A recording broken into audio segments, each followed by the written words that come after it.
A paz do Senhor Jesus, para todos nós que alcançamos a graça de viver mais este dia. Eu louvo ao Senhor pelo dia de domingo, por esta tarde em que nós conseguimos nos reunir como família para a gente dar seguimento à leitura do Novo Testamento, né? Hoje estamos eu, André e a Sara, que também vai participar com a gente, da leitura como de costume. E nós vamos retomar a leitura do Novo Testamento de Mateus, no livro de Mateus. Nós estamos no capítulo 18 hoje. Nós vamos fazer a leitura completa do capítulo, como de costume. Eu vou começar, o André vai dar sequência, a Sara vai terminar. Ela está com soluço agora, mas se correr tudo bem, ela termina para a gente. Senão eu consigo fazer a leitura para ela, tá? Mas a gente espera que ela consiga participar, porque esse é um momento importante para a gente como família. E se o soluço não atrapalhar, ela faz a leitura com a gente, se Deus quiser. Vamos aos ensinamentos de hoje, né, e que Deus possa nos abençoar com a leitura do capítulo 18 do livro de Mateus. Se você puder, pega a sua Bíblia, acompanha no aplicativo, acompanha na Bíblia física, não importa, mas acompanhe. Se você acha importante, tome nota daquilo que ressalta aos seus olhos ou aquilo que te causa curiosidade, né, porque a gente também aprende quando a gente toma essas notas e depois volta a elas e consegue meditar a respeito de algum assunto, de alguma novidade, né, de algum novo entendimento. E é assim que a gente vai crescendo com Deus, meditando no que está escrito na palavra dele, nesse grande manual de vida que ele nos deixou. Vamos começar? Capítulo 18 do livro de Mateus. Naquela mesma hora, chegaram os discípulos a Jesus dizendo: quem é o maior no reino dos céus?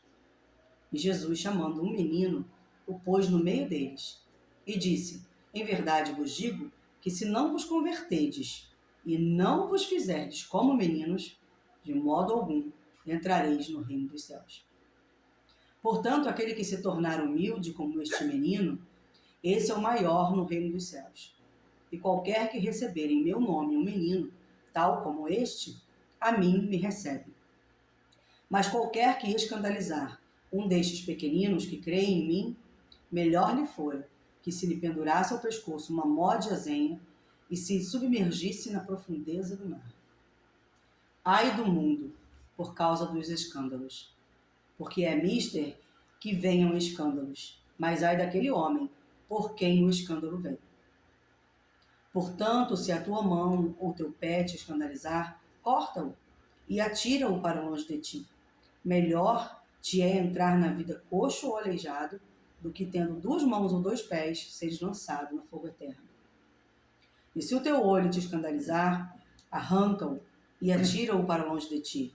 Melhor te é entrar na vida com um só olho, do que tendo 2 olhos e seres lançado no fogo do inferno.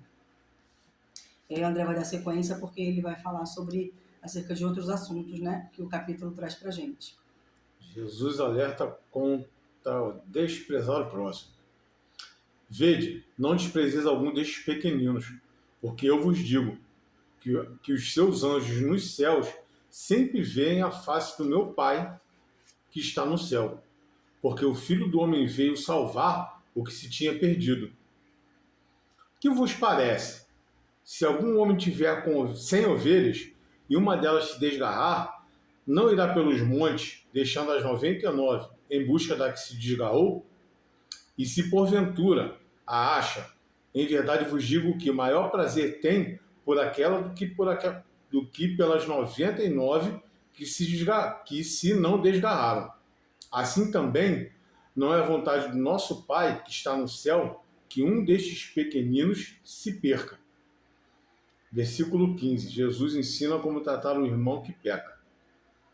Ora, se teu irmão pecar contra ti, vai e repreende entre ti e ele só. Se ouvir, ganhaste teu irmão. Mas se não te ouvir, leva ainda contigo 1 ou 2, para que pela boca de 2 ou 3 testemunhas toda a palavra seja confirmada. E se não as escutar, dize-o à igreja.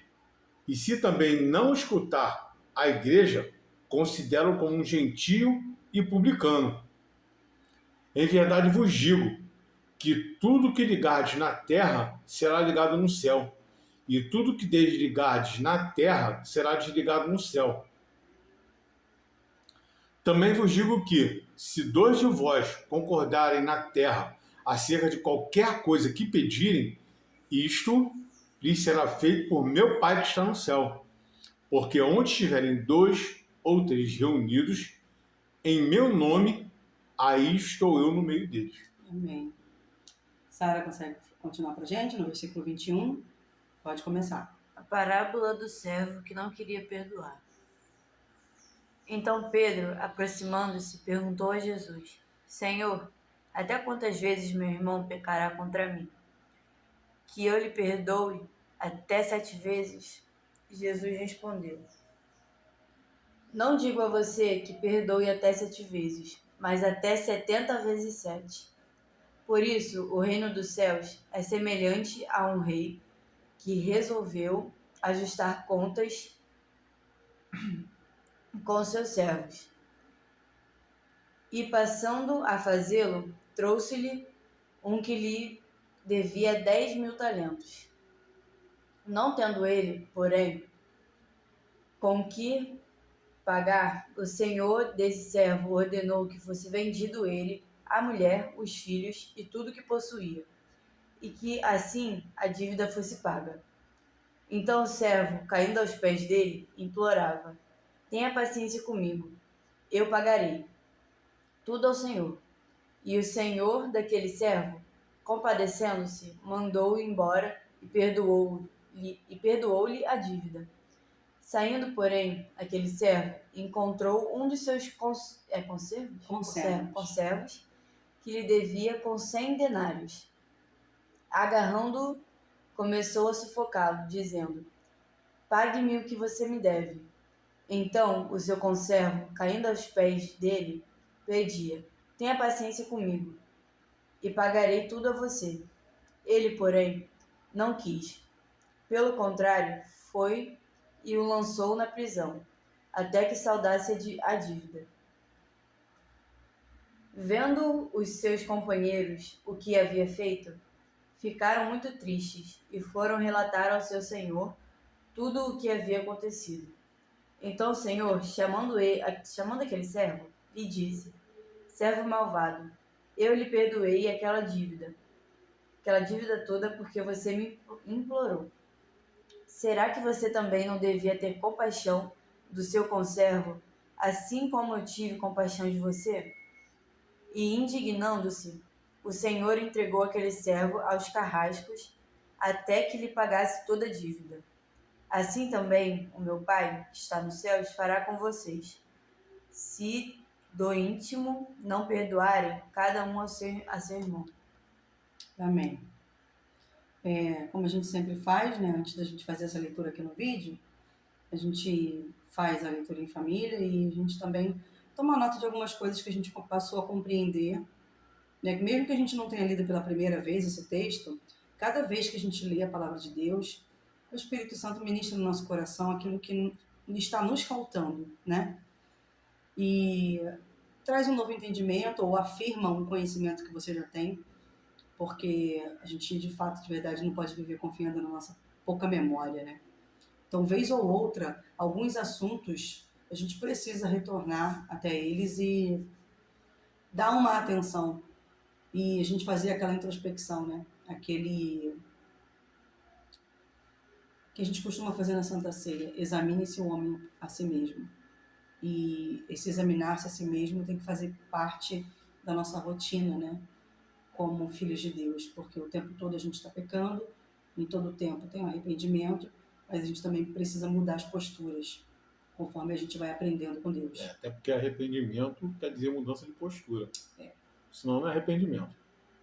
E esse capítulo é muito lindo, porque Jesus fala acerca do nosso comportamento diante dos nossos irmãos, né? O comportamento que a gente adquire para agradar a Deus, de forma a agradar a Deus, mas também para que a gente preserve essa comunhão. Porque esses comportamentos, essas situações vão surgindo no convívio, né? E em meio à comunhão. Então, eu vou fazer como tenho feito das últimas vezes, vou falar da primeira parte, que foi a que eu li, que é do versículo 1 ao versículo 9, que fala acerca de quem seria o maior no reino dos céus, né? Dessa preocupação que os discípulos tinham. Então eu anotei assim, acerca da convivência entre os irmãos e também sobre o assunto de liderança, que era uma preocupação que os discípulos estavam tendo. Como eu vou tratar o próximo também, né? Fala nesses versículos do 1 ao 9. Os discípulos se perguntavam acerca da importância de cada um no reino de Deus. Seus títulos, cargos, suas lideranças, o que revelava uma competição entre eles.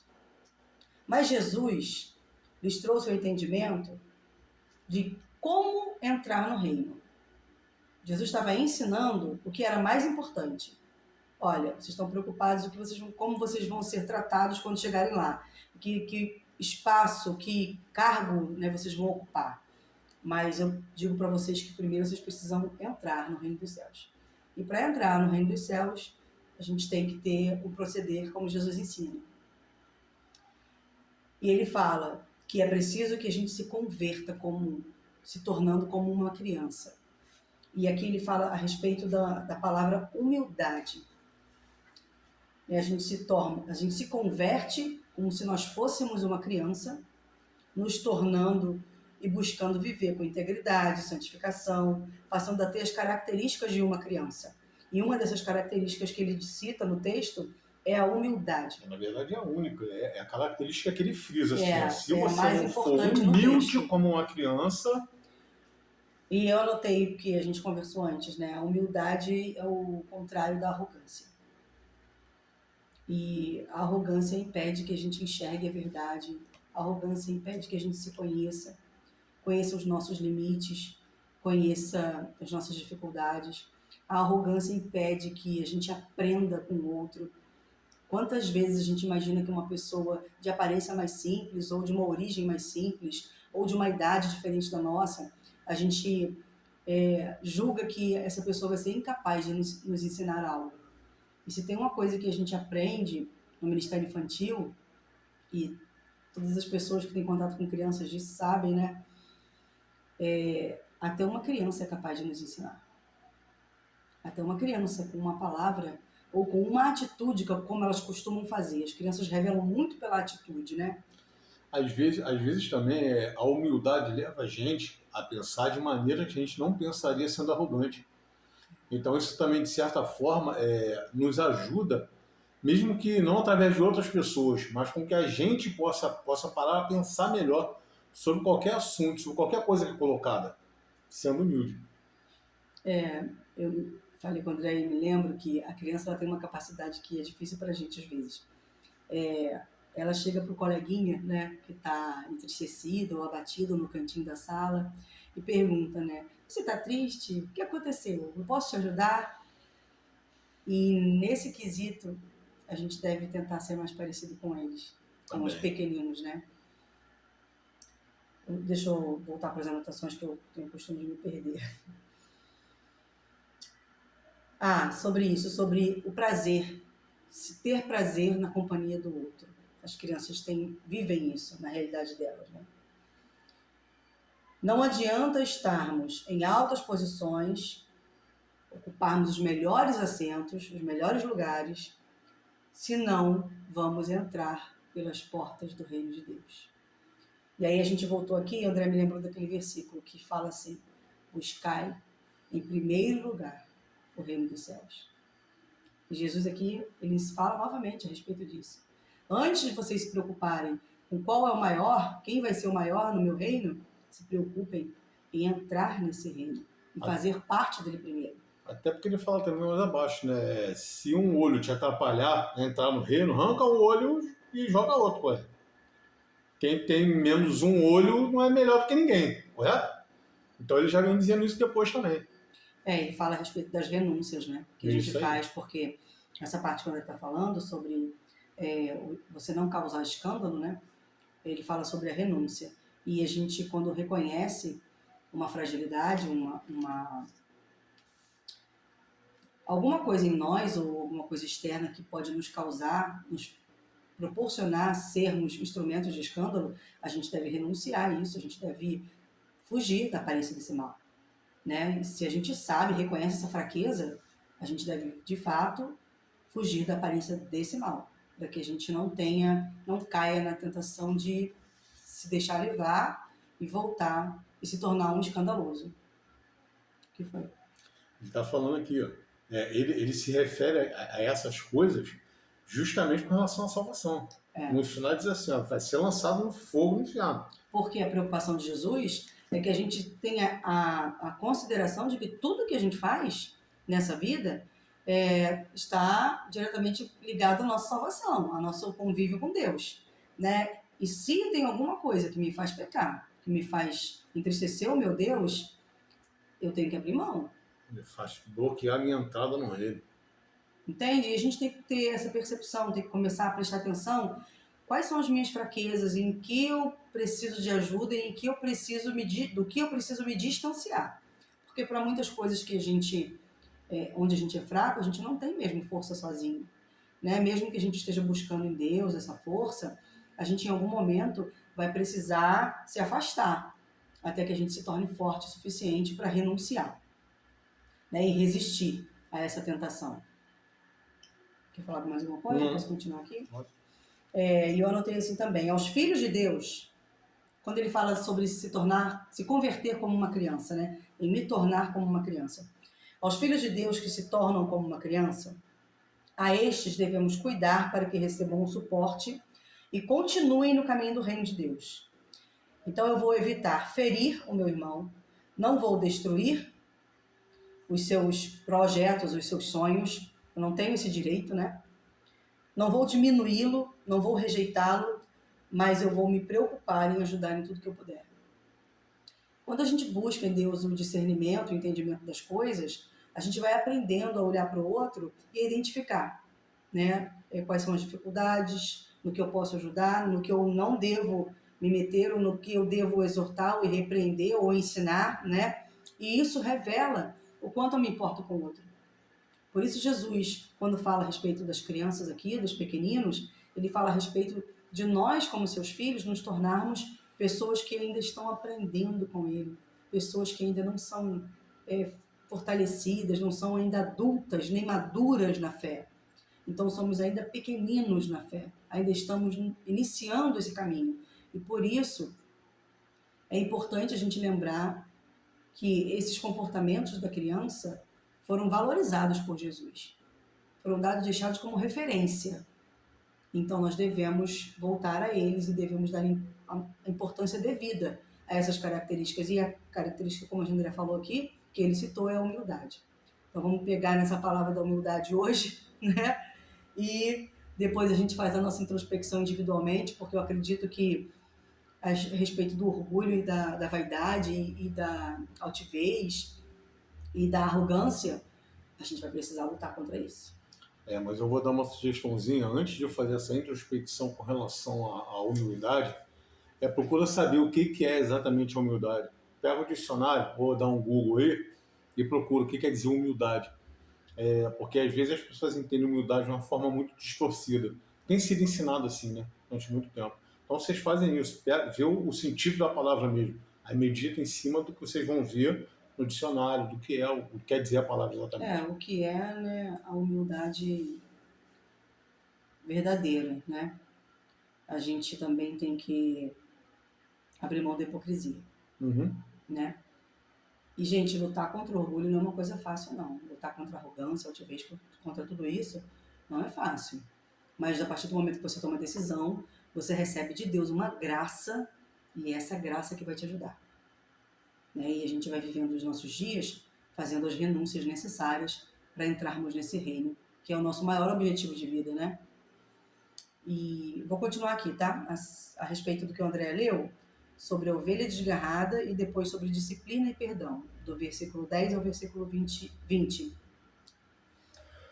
Eu anotei assim, não tem como evitar, vamos presenciar os escândalos enquanto estivermos por aqui, mas que eles não venham através de nós.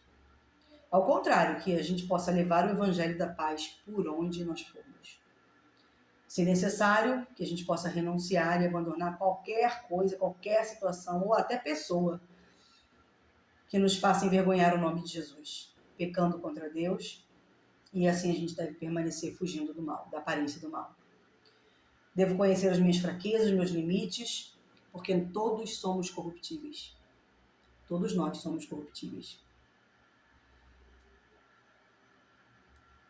E quando a gente se coloca acima de alguém, ou acima de alguma outra coisa, ou acima de até do pecado, né? Quando a gente diz que não, comigo isso não vai acontecer, é porque na verdade a gente não entendeu nada, a gente nem sabe quem a gente é, a gente não conhece nem os nossos limites, porque nós somos literalmente miseráveis.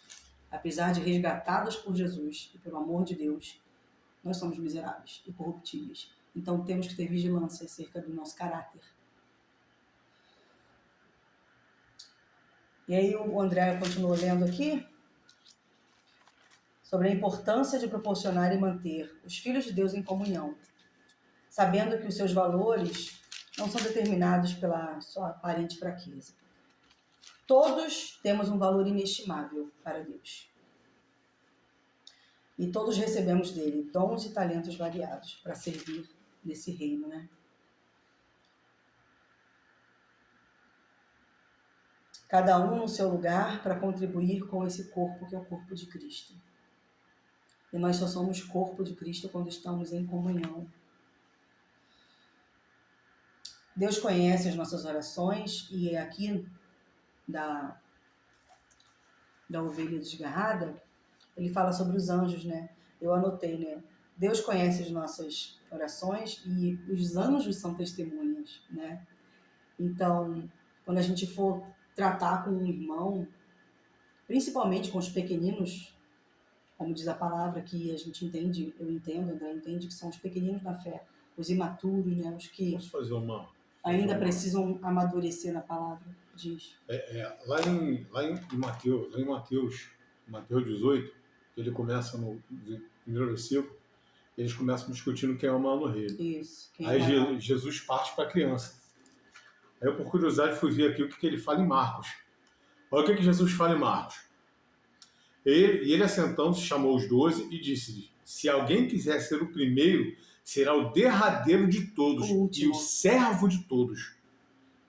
Aí depois ele vem lançando mão de uma criança, pulando meio para lá. Isso aí em Marcos ele ainda acrescenta: o maior no reino tem que ser o menor aqui. Você querendo aqui ou não. Então o pai está no reino, filho. É servo puro. Ele fala, né? Ele fala que ele veio como rei no reino de Deus, mas ele estabeleceu o reino de Deus na terra, mas ele veio para servir. Ele serviu, né, com excelência. Ele sendo o maior dos maiores. Serviu com excelência para dizer para mim, para você, para o André, para todos nós, que que isso revela a humildade. O servir revela a humildade, né?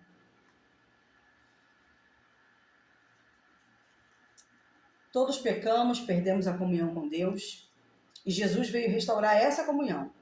O desejo do Pai é de que todos voltemos para Ele. Falar em Malaquias, né? Tornai-vos a mim e eu me tornarei a vós. Está falando de coração, de querer estar com o Pai de verdade, em espírito e em verdade. Da nossa motivação, né? Porque a gente está fazendo tudo que a gente faz.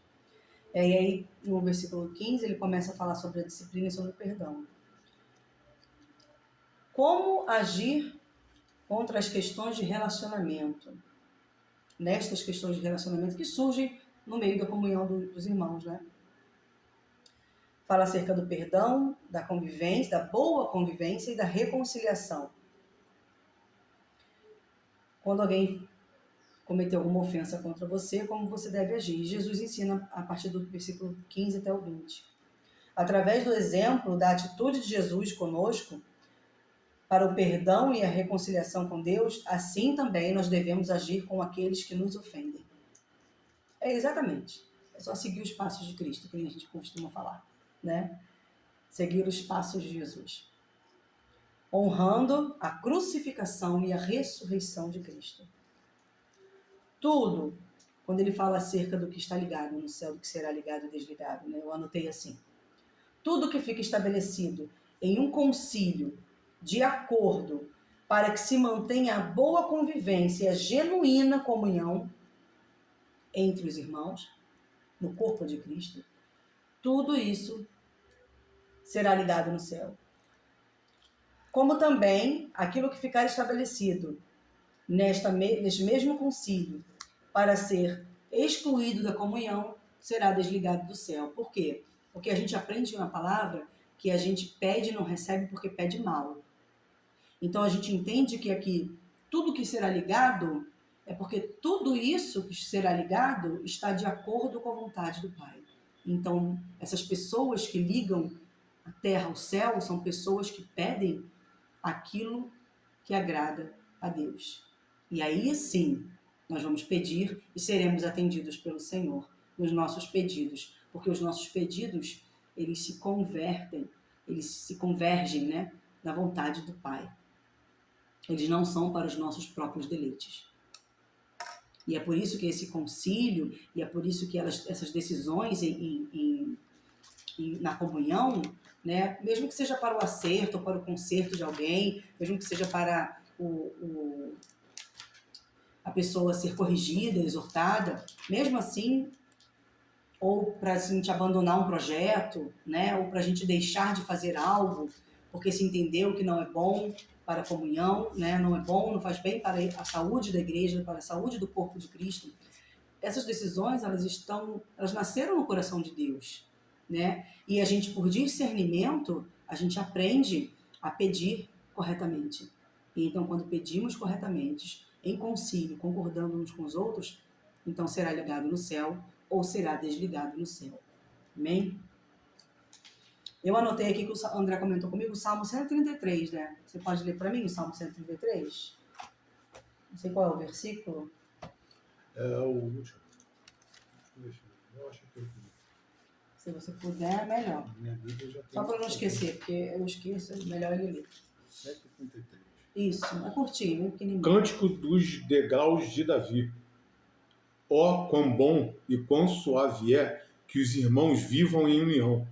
É com óleo precioso sobre a cabeça, que desce sobre a barba de Arão, e que desce a orla das suas vestes, como o orvalho do Hermon, que desce sobre o monte de Sião, porque ali o Senhor ordena a bênção e a vida para sempre. Amém. E a gente aprende então no Salmo 133 a importância de viver em comunhão. É onde Deus derrama a bênção. E é por isso que Jesus está aqui ensinando a vida. gente como viver em comunhão.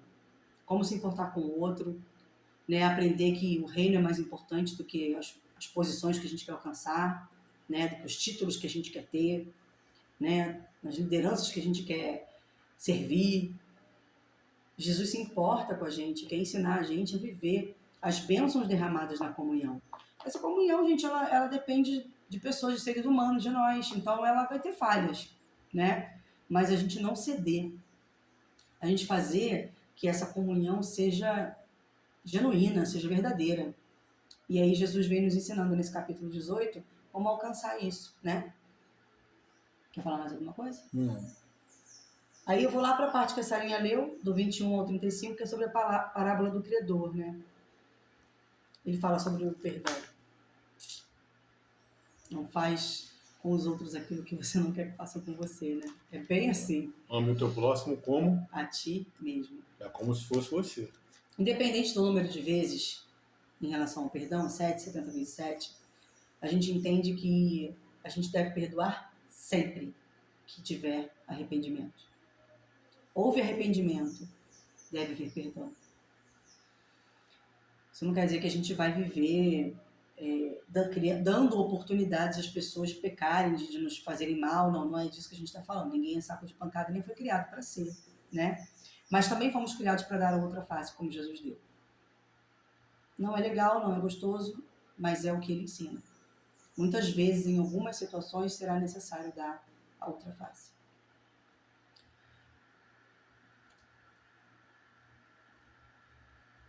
Se alguém te prejudicou de alguma forma, mas se arrependeu, perdoe. Assim como somos perdoados pelo Pai, e assim como aprendemos na oração do Pai Nosso, ensinada pelo próprio Jesus, não vamos nos considerar acima da lei de Deus. E essa lei é a lei do perdão. Então eu e você não temos... A gente pode até achar que sim, né? Eu tenho livre-arbítrio, posso escolher. Posso, mas a partir do momento que eu aceitei Jesus como meu Salvador e quero entrar no reino dos céus, eu quero fazer parte da eternidade com Ele, então eu vou me sujeitar aos ensinamentos, aos preceitos, a tudo que Ele me ensina, né, aos seus mandamentos. Então eu vou manter-me sujeitando às leis do Senhor. E é por isso que a gente não pode ignorar o perdão, a lei do perdão. Jesus nos ensina a perdoar e a não cometermos mais a ofensa contra os nossos irmãos. E a não cedermos à tentação e a sucumbir ao pecado, mas sim resistir a ele. Ele fala para todos que ele perdoou, né? Para mulheres, para homens que ele curou, né? Ele fala, vai e não peques mais. Se você tem a oportunidade de se arrepender, se você entendeu isso, também está na hora de parar de praticar. Mudar de postura. Mudar de postura. Resumindo, seja generoso para perdoar. Isso é um papo interessante, porque a gente não está acostumado a ouvir algumas coisas. E quando se trata, por exemplo, da graça, a gente está acostumado a ouvir que a graça é o que Deus tem por nós, que Ele não nos pune. Porque cada graça de Deus, Deus é gracioso. Mas a graça, se a gente for parar para ver, em todos esses aspectos, como ela falou, tem outras passagens que citam do mesmo jeito. Vai, não peques mais. Jesus cura, perdoa e fala, vai, não peques mais. Então a gente entende a graça, eu acho que a gente já falou isso em alguns vídeos desses para trás aí. A gente entende a graça também como uma força capacitadora. Essa graça que nos é dada, ela nos dá força para resistir à tentação, para resistir no dia mal, entendeu? Então é muito mais do que só graça. A gente não é tão fraco que não possa pensar em resistir. É isso aí. É claro que em algumas situações a gente vai precisar de ajuda, sim. Principalmente se a gente estiver começando a renúncia, né? Não, mas a ajuda é essa graça. É exatamente mas isso. Né? Se você buscar na graça de Deus, você vai ter a força suficiente para cada vez mais dizer não. Na primeira você diz não e não é como você esperava. Na segunda você diz não e começa a te incomodar. Na terceira você já diz não e começa a se sentir um pouco mais forte. De você estar pecando e já estar incomodado de estar pecando, isso já é graça. A gente fala que a graça... Já é o teu espírito já reclamando. Pô, o negócio tá ruim, tem que mudar. Já tem uma transformação em andamento. A gente fala que a graça, ela não vai deixar a gente pecar mais em paz. Não, deixa mais não. Né? E quando a gente perde essa paz pecando, é porque tem coisa boa acontecendo em nós. E eu creio que se Jesus falou que a gente poderia resistir à tentação, a gente ia conseguir vencer esses desafios, né? De alguns a gente tem que sair correndo e de outros a gente vai encontrar força para resistir. Mas a gente não é escravo do pecado. Em Jesus nós não somos mais escravos. Não tem pecado que domine a nossa vida. A gente consegue sim dizer não. Que é uma decisão que precisa de alimento, ela precisa ser alimentada, né? E a gente se alimenta e se fortalece no espírito com a leitura da palavra de Deus, com jejum, com oração, com as práticas espirituais. E quando for necessário, a gente pede ajuda mesmo para os nossos irmãos, faz conhecida a nossa fraqueza, né? E o Senhor vai encontrar o melhor meio de nos capacitar. Também anotei assim, eu falei, seja generoso para perdoar, né? Tenha compaixão pelo próximo e trate o seu próximo como você gostaria de ser tratado. A gente anda tão à flor da pele, a gente anda tão... Na verdade, as pessoas estão mais agressivas. Nós estamos mais agressivos. A nossa agressividade ela foi alimentada pelo que ouvimos, pelo que vemos, pelas pessoas ao nosso redor, pela cultura do mundo. Né? Isso, infelizmente, contaminou o nosso coração. E essa violência, tudo isso que a gente tem permitido entrar em nós, ela se revela quando a gente lida com o outro, né? Quando a gente encontra no outro as diferenças, né? Quando a gente percebe que não temos nada em comum com aquela pessoa, muito pelo contrário, da coisa que a gente nem gosta. Mas quando se trata do perdão, a gente vai deixar isso de lado, vai renunciar às razões que a gente tem no nosso entendimento, na nossa mente, e vai perdoar, como Cristo nos perdoou, como Deus nos perdoou. se quisermos fazer parte do reino de Deus. Até porque muitas coisas que foram imputadas na nossa mente são coisas que vêm da manipulação desse mundo e que a gente já entendeu que é por enganação. O mundo nos jaz do maligno, então é ele que está manipulando tudo. Ele está botando um monte de coisa na nossa mente, na nossa vida, que é ilusão, é mentira, que ele é o pai dela. Pessoalmente, nós cremos nesse sistema de estratégias, né, que vão determinando, né, o que a maioria vai viver. E como estamos em Cristo, não queremos fazer parte dessa maioria, muito pelo contrário. Queremos estar firmados no fundamento do Evangelho, que vai contra todos os sistemas que se levantam com altivez contra o entendimento do reino dos céus. É isso. E aquilo que é contrário ao reino dos céus, aquilo que é contrário à palavra de Deus, é contra isso que a gente luta. Né? E a gente não quer viver dessa forma. E se a gente levanta alguma bandeira, a nossa bandeira chama Jesus Cristo, o Evangelho de Jesus, né? E aí eu anotei aqui para o André explicar para a gente que a gente deve devolver para o próximo, né? Aquilo que a gente recebeu de Deus, que é a graça, a misericórdia e o perdão. A misericórdia, a graça e o perdão. A misericórdia, a graça e o perdão. Eu já até falei isso na igreja, e eu tenho um estudo sobre isso, e a gente já conseguiu entender, porque se a gente for parar para ver, o amor que esse mundo diz que é amor, com ele a gente não consegue perdoar nosso inimigo, não. Com ele a gente não ora para nosso inimigo, com esse amor que o mundo prega aí, esquece isso. Se a gente viver guiados pelos sentimentos e emoções, a gente está lascado. É por isso que eu estou falando, isso que eu falei agora, o que foi impregnado na nossa mente, na nossa vida, na nossa rotina, foi ilusão, foi criado pelo inimigo para confundir a gente. E se a gente não estiver firmado na rocha, na palavra, a gente vai ser enganado mesmo, e não tem jeito.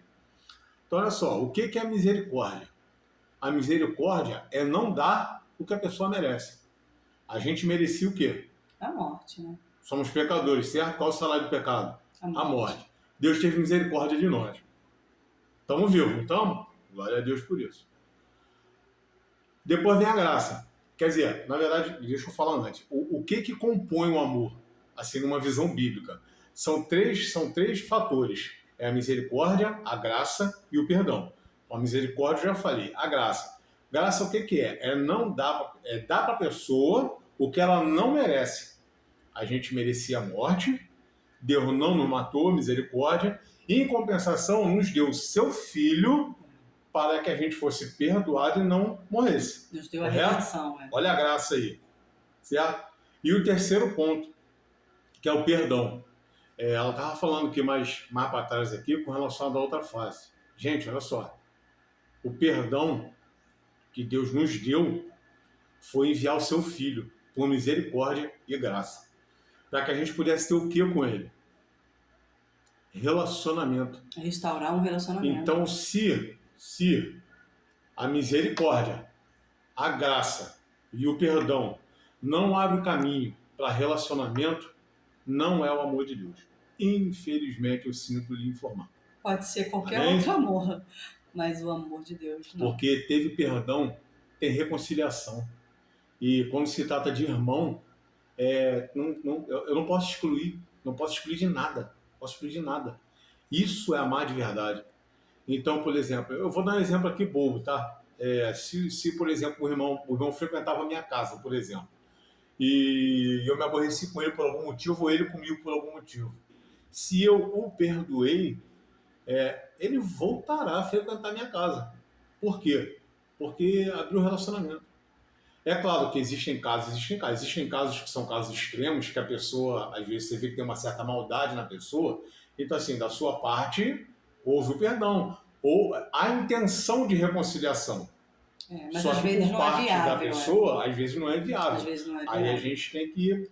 nesse sentido, cada caso é um Cada caso é um caso. Mas a gente tem que estar com o coração disposto a, se houver mesmo o arrependimento, a restaurar os relacionamentos. Restauração de relacionamento. Mesmo que seja difícil, a gente ter que abrir mão das nossas razões, é muito, muito complicado, gente.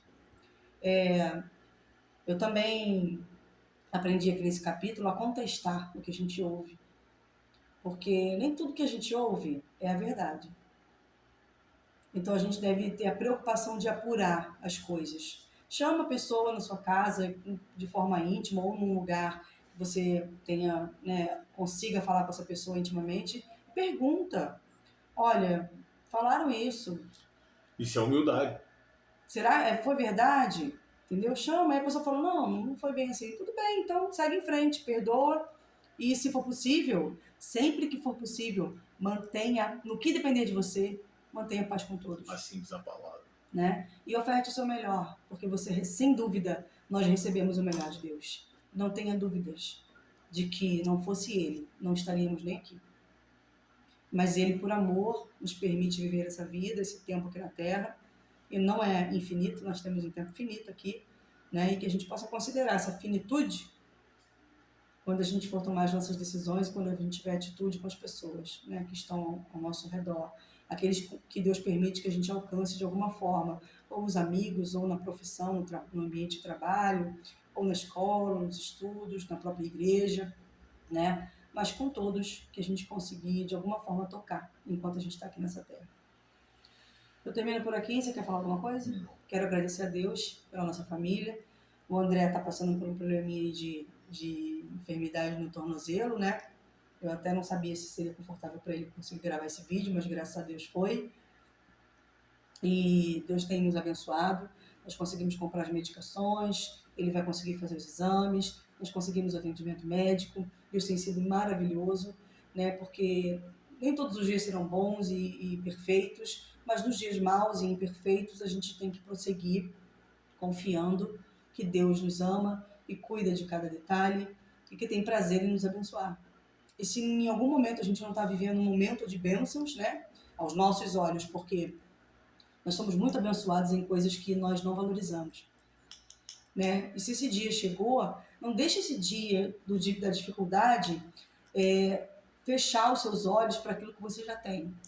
Eu ouvi e entrou no meu coração. O extraordinário, para alguns, é o ordinário que eu estou vivendo hoje.